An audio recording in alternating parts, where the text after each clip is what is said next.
Hi guys, today I'm gonna show you on how to add devices on NordVPN. So first, go to our VPN app and then in here we can see the home, the mesh net.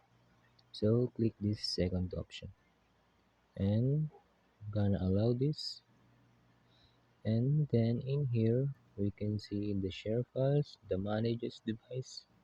So click this, and then in here we can see the link personal device, link external device, and all you gotta do is choose whether you link your personal or your external device. So for example, we're going to link personal device, and then turn on mention for your other devices with this NordVPN account, and they will be linked automatically. So all you gotta do is get your other device and download NordVPN, and then turn the meshnet on that device, and then it will link automatically. That's all.